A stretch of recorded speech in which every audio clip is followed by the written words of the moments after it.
Шалом, денес е Велики четврток. Сум седел на трпеза со пријатели, со роднини. Меѓутоа, кога истите нема да покажат разбирање, истите кога нема да бидат искрени или кога не го ценат она кое што им го даваш на самата трпеза, на самата маса, како време, како она што се споделува, тогаш се чувствуваш како да си сам, како да си изневерен, како чувствуваш една болка. Зошто го зборувам ова? Затоа што верувам дека секој еден од вас тоа го има почувствувано, меѓутоа на Велики четврток тоа многу силно го почувствува и Исус. Исус знаеше дека дојде времето за да замине од овој свет и да се врати при Таткото Небесен, од каде што нели и дојде. Ги собра своите ученици, кои што многу ги сакаше, и ја оствари пасхалната вечера заедно со нив. Седејќи на трапезата, тој знаеше кој ќе го предаде и знаеше дека тоа е еден од неговите ученици. Прашањето е, како ти би се однесувал кога би знаел дека оној кој што седи на масата со тебе е дел од планот за твоето погубување? Дали ти би бил тажен, дали би бил бесен, вознемирен? И тука прашањето е како Исус постапи.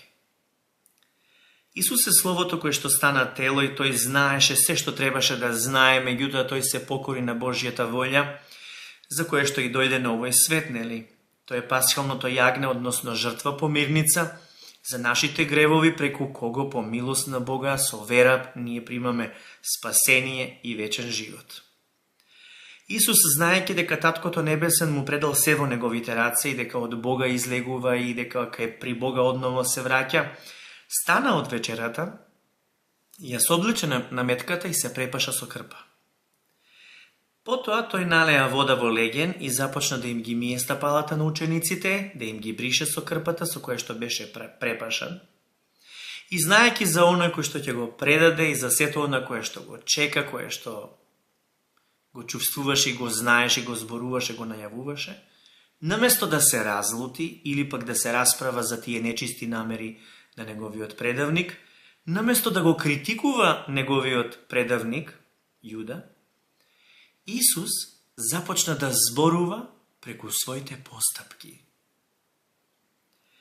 Исус се поклони ниско, се понези, клекна и им ги изми нозете на своите ученици, чистејќи ја сета нивна нечистотија.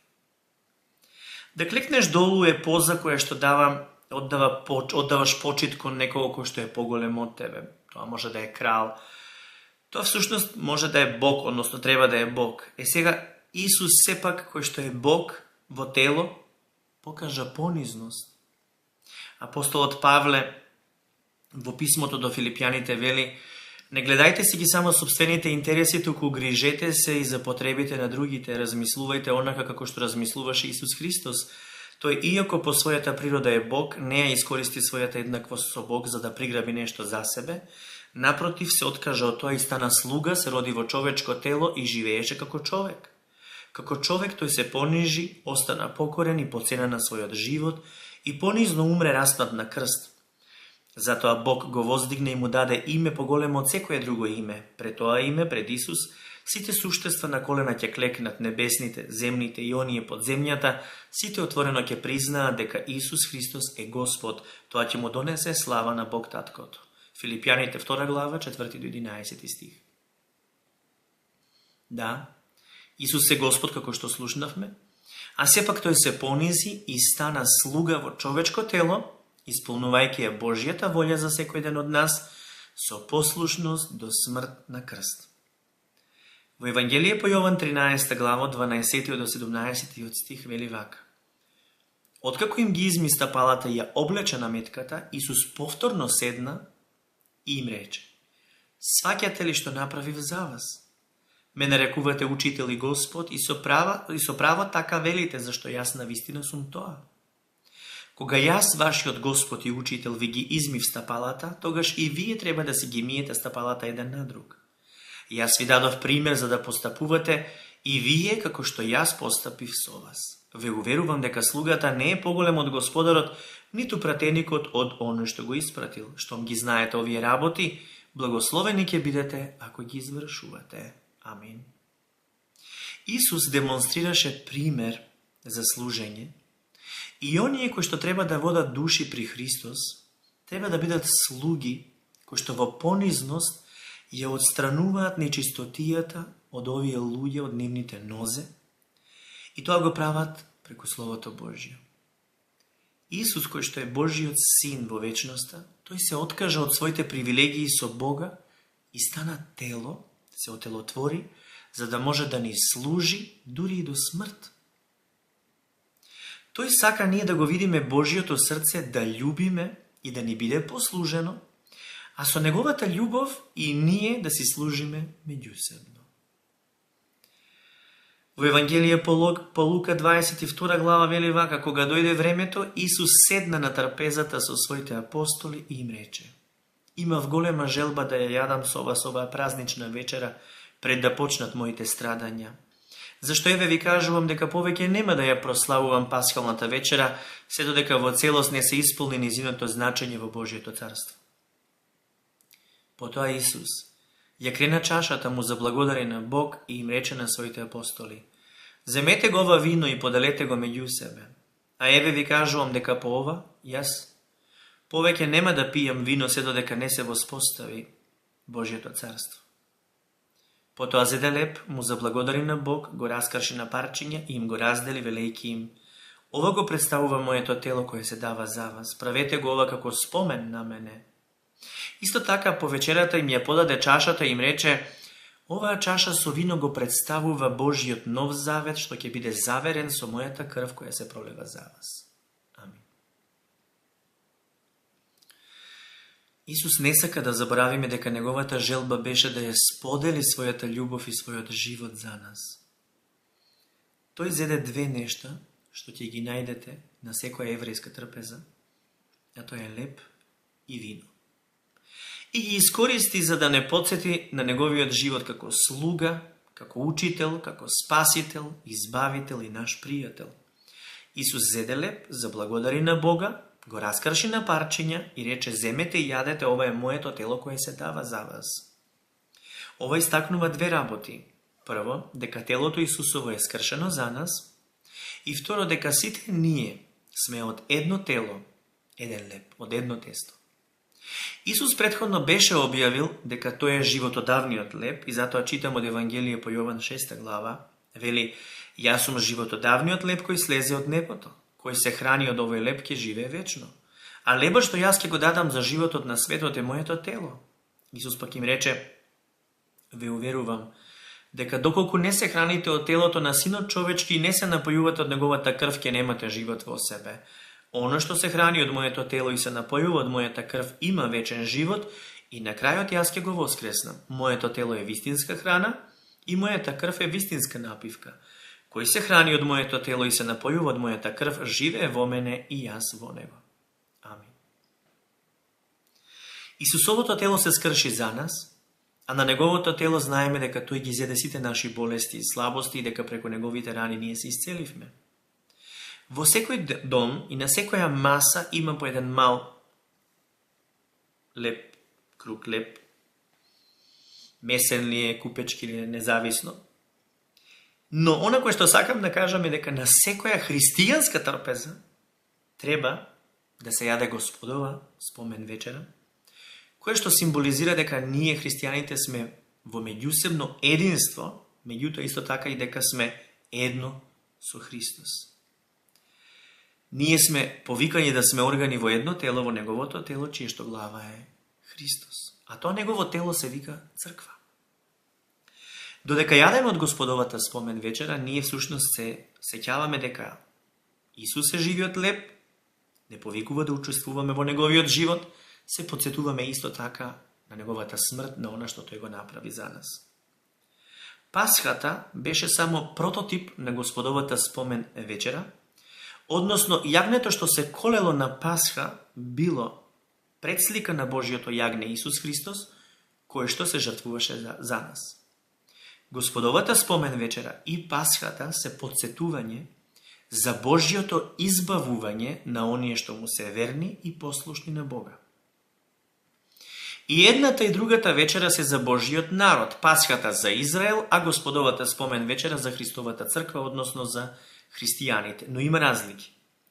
Пасхата представуваше крвна жртва, односно се колеше јагне, значи мораше да се пролее крв, додека Господовата спомен вечера е бесквасна жртва и се зема бесквасен леб и гроздов сок, односно вино. Тоа е затоа што вистинското јагне, Исус Христос, Божиото јагне, се жртвуваше еднаш за секогаш. Тоа значи дека веќе други жртви не се потребни и со тоа се укинуваат сите животински крвни жртви од Стариот Завет, а на сцена настапи Новиот Завет преку Христовата крв. По раскршувањето на лебот Исус ја подаде чашата и рече: оваа чаша со вино го представува Божиот нов завет, што ќе биде заверен со мојата крв, која се пролева за вас. Библијата не подсетува дека животот е во крвта. Исус не само што нагласува дека го дал својот живот за нас, дека го дава, туку исто така дека тоа го прави заради неговата безусловна љубов кон нас и неговата пролеана крв символизира не само дека нашите гревови се простени, туку и дека се заборавени, дека сме исчистени и дека сме оправдани. И тоа е љубов. Кога ја земаме чашата на Новиот Завет во крвта на Исуса, треба да знаеме дека Исус ја споделува својата љубов со нас и неговиот живот во нас. На овој ден Исус рече: нова заповед ви давам, сакајте се еден со друг, како што јас ве засакав, така и вие да се сакате еден со друг. Ако се сакате еден со друг, луѓето ќе знаат дека сте мои ученици. Јован 13 глава. Амин. Дали се сакаме? Во Христа Бог се понижи и одлучи да не љуби и да не љуби до крај. Исус не сака на начин што ние не можеме да осознаеме, да разбереме, но само преку Него се вкусува и се објавува Божјата љубов. Без Исус ние не можеме да осознаваме што е Божја љубов. Апостолот Јован повикува во неговото писмо: вели, драги мои, треба да се сакаме еден со друг, бидејќи љубовта доаѓа од Бог. Секој што ги сака луѓето покажува дека е Божјо чедо и дека го познава Бога. Оно што не ги сака луѓето докажува дека не го познава Бога, бидејќи Бог е љубов. Бог ја докажа својата голема љубов спрема нас, испраќајќи го на овој свет својот единствен син, за ние да добиеме вечен живот преку него. Тоа е вистинска љубов. Не дека ние го сакавме Бога, туку Бог нас не сакаше и го даде својот син како помирителна жртва за нашите гревови. Драги мои, штом Бог покажа толкова љубов спрема нас, и ние треба да се сакаме еден со друг. Никој никогаш не го видел Бога. Но ако еден со друг се сакаме, покажуваме дека Бог живее во нас и неговата љубов целосно ќе се искаже преку нас. Многу христијани наводно знаат да го празнуваат Великден, но не знаат да го живеат примерот кој што Исус ни го покаже и ни го остави. Исус ни дава заповед да се сакаме еден со друг, како што тој не засака. Значи, пред да кренеме камен кон некого, да фрлиме камен и да го осудиме, пред да озборуваме, пред да решиме да мразиме некого, да го исмеваме, треба да провериме дали тоа е одлика на Христовото срце и на Божјата љубов. Нели ние тврдиме дека сме христијани? Сите се христијани, сите ќе одат во црква, ќе палат свеќи, ќе фарбаат јајца, ритуали, обреди, народни обичаи, но суштината која е? Љубовта. Зарем ќе ги погазиме Исусовите зборови да се сакаме еден со друг, ќе погазиме Исусовата заповед и поголем акцент ќе ставиме на бојата на јајцата каква ни излегла?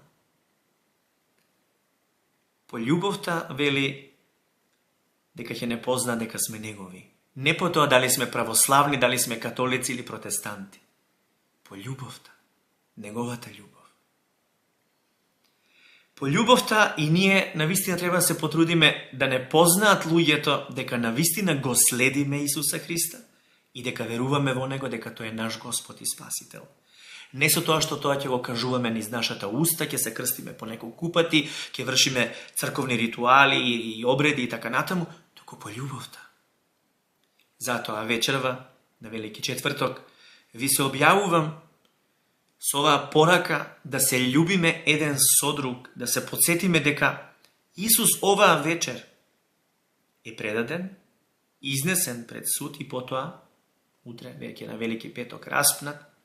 И сето тоа Исус го направи заради тебе, мене и заради целото човештво. Исус не возлюби. Тој знаеше со што ќе се соочи и доброволно пристапи да се жртвува за нас.